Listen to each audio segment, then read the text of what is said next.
Hi, everybody. It's Meredith with the Axe Agency. And today I want to give you a bird's eye view of one of my favorite tribute shows of all time that I've ever worked with and that I've seen, British Invasion Years.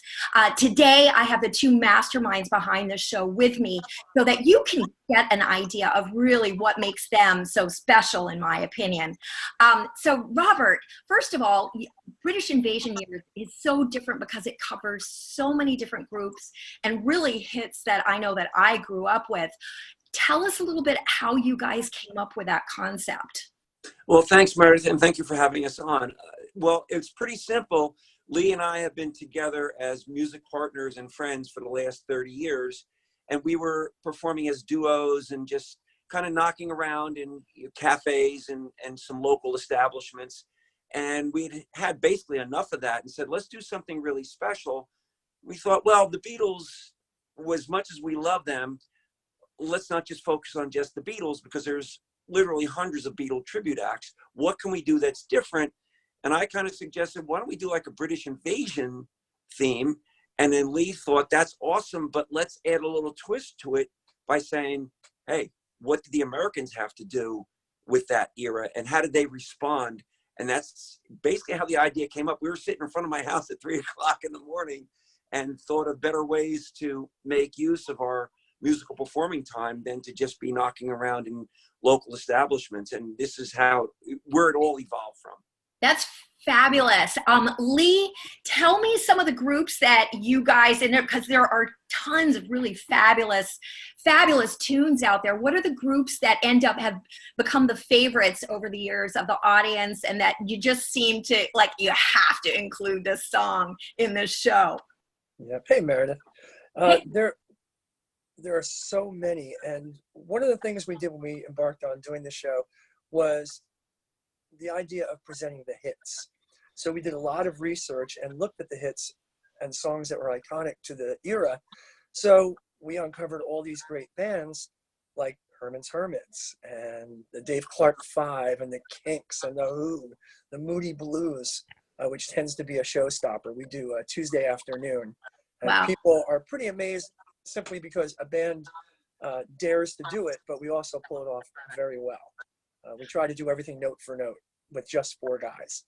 And then on the American side, as Bob said, we uncovered all these other great bands like the Monkees, the Rascals, Neil Diamond, Sweet Caroline. No matter where we go, that one is a big audience participation hit. And Tommy James and the Shondells, Moni Moni is another one. And we have a lot of songs like that where the audiences just really get into it. Wow. And, and I think one thing that is really, really effective that you guys do is that you kind of split the show into 3 parts, and then you have corresponding costumes and multimedia that really accents that. How did all of that transpire? Have you always done that, or? It kind of evolved in the beginning, basically because our early shows, people were coming up to us and being very emotional afterwards, saying, you took us back to a place we hadn't been to in years. And Bob and I looked at each other and we're like, I think we're onto something here. So nostalgia plays a very big role here. And we thought, why not enhance that with some visuals? So our show is backed with a multimedia presentation that has maybe toys from the era, TV shows from the era that you may recognize, and just things that really tap into the nostalgia that bring people back to that point, or at least those who aren't old enough to remember that time can get a sense of what it was really like. Right.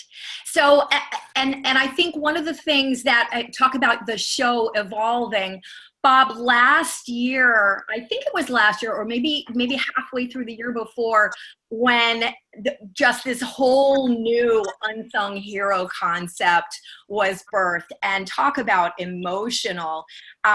Tell me how you guys have worked that into the show, Bob, and some of the reactions that you're getting to that. It's incredibly powerful. Well, to a man in our group, we all have a very special place in our hearts for our veterans. Any person who has served for this country or who is serving, we really would like to salute them. Whatever your political beliefs are, it matters not to us. But what, if someone is serving our country, we felt, look, we're going to take time out to say something. But regards to our show, the 60s music was in complete tie with the Vietnam War. And we felt that those vets in particular did not get as warm a welcome back home as many of the other vets from other wars. So we wanted to pay our small little tribute to those men and women who came back and at least say something. And the response from the vets at the shows that we've got to meet one-on-one has been absolutely incredible and emotional. They've all thanked us, and we've even gone out of our way to ask them, well, what did the music mean to them? Most of them said it kept me in a place where I was at home, and it reminded me of home. So it's very touching, and I think it's only right that they be a part of this, because the 60s is incongruent with the Vietnam War. So you kind of have to call out these guys and women who served their time over there. It was not a pretty war. It was not a good time for our country. So now we can reflect back and honor those who were a part of it. And that's just our small part. Yeah, no, I mean, I get incredible feedback about that portion of the show. You insert it right after the first intermission, correct? I mean, that's correct. We'll do it. We'll do we usually open the second set with the Monkees, and then Lee will start speaking, and then roll into our little homage to those veterans who are out there, and then we'll roll into a song such as Get Together by the Youngbloods, which is very appropriate for the moment. It just, so we'll always pick a song that is poignant to paying honor to our veterans. That's fabulous. Well, one thing that also is really, really nice from a box office perspective is that I get incredible feedback about how well the show sells, because I guess the whole concept of the British invasion years really resonates with people, because it's instead of just coming and getting locked into one group, you guys really successfully give them the full experience. And one thing that I love personally as your agent, but as other presenters love, is that they just say that you guys are just the best, easiest people to work with, and that it just shines through that you guys love what you do. Lee, you guys have built up to really doing an incredible number of shows these years. I mean, you guys are on fire. Do you still have that same kind of enthusiasm, or how has this whole experience of doing the British invasion years blossomed for you? Well, on a personal level, just being able to do the music that I grew up on is just amazing. And to be able to bring that out to people and share it and see them react the way they do just makes it all the better. So whether it's one show or 100 shows a year, and even going into new markets and giving people an idea of what we're into through the music and through our enthusiasm for it, I think they really pick up on it. Absolutely. So my favorite memory, aside, I get spoiled because the feedback from your show is just so positive and so glowing. Oh my God, they're fantastic. They're just excellent. However, I totally roared. One of the presenters shared that you guys actually helped to fix one of their cars while you guys were there. Do you make this an integral part? What are some of your favorite kind of road memories that you have from touring this show? Well, I think, backing up a second, you talk about, everybody says, oh, you're so easy to work with. That's something we've learned along the way, just simply through being ourselves. We are who we are. And I guess, kudos to our parents for raising us right during those British invasion years when we were growing up. So we were just taught to do the right thing all the time and do right by people. And I guess that's something special these days. I mean, I wish that weren't the case, but I guess it is what it is.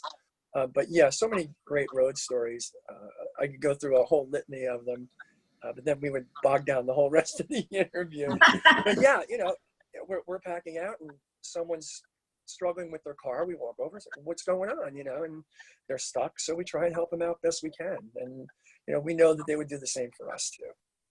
That's awesome. Awesome. Bob, do you have any sort of anything to add to that of your road warriors? But it's like, one of my favorite words is joyers. And I think that's what you guys are, is like your road joy rears, because you leave these audiences bouncing as if they're teenagers. That must be incredible. Yeah. One of the comments that we've heard, and we've heard it repeatedly, is we go to see other shows and, you know, they're really great, but you guys make us feel young again. And I think that's huge because, you know, people get to forget about the world we live in these days, which is a little bit rough. And so we take them back to a more fun time, a time when they can relax and smile and laugh and even dance in the aisles if they want to. So for us, it's, I mean, me on a personal level, I'll share a secret. We don't actually feel we get paid to perform. We are having fun, and that's the fun part. So it's all the other stuff, the traveling and the hotels. It takes a lot of time, you know, that you have to put in. But when you're performing for an audience, oh my, there's just nothing like it.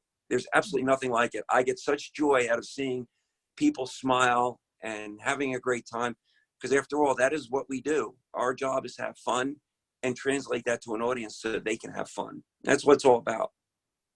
That's amazing. That's really wonderful. Anything that maybe I have missed that you want to share with some of the presenters out there, other than this is a super, super hot group. They're doing a huge tour in Florida this coming season. They're hot stuff for great reason. So anything you'd like to add, guys?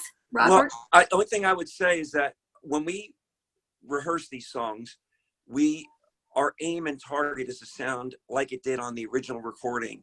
So we have 4 very strong vocalists in the group, all can sing lead and backing. So we have a lot of harmony work that sounds exactly like the record. So another comment we hear is, I closed my eyes, I thought I was listening to the record. So that's what people can expect. You know, this is how the shows were presented 50 some years ago. And we're not trying to change that by bringing another 10 or 15 people up there to replicate that sound. This is what those bands did, and this is all they had. So we're trying to do that with just the 4 of us, and we've been able to luckily achieve that. Yeah. Right. And I think one thing that is particularly unusual and powerful is that you don't supplement, you don't have any track supplementation. It really has that raw, live, wonderful feeling from the era that is yes, what you see is really what you get powerful. with us. Really powerful. Yes, exactly. Exactly. Lee, do you have anything you want to add? Well, Sir Paul McCartney is still touring in his 70s. And he goes out with 5 guys. That's it. And he could afford to do anything he wants. But his philosophy is, we were a rock and roll band, you know. And that's our approach too. This was rock and roll in its earliest stages. And we try to recreate it that way again, so that people who were there can remember it fondly and tie back into the nostalgic aspect.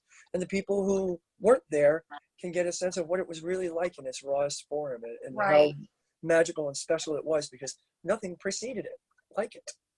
Absolutely. And one last thing I want to leave people with is your show is constantly evolving. So there are plenty of places where you play on over and over again on a regular basis, and it still feels fresh. It's not the same repertoire year after year. How important is that to your statement in the British invasion years?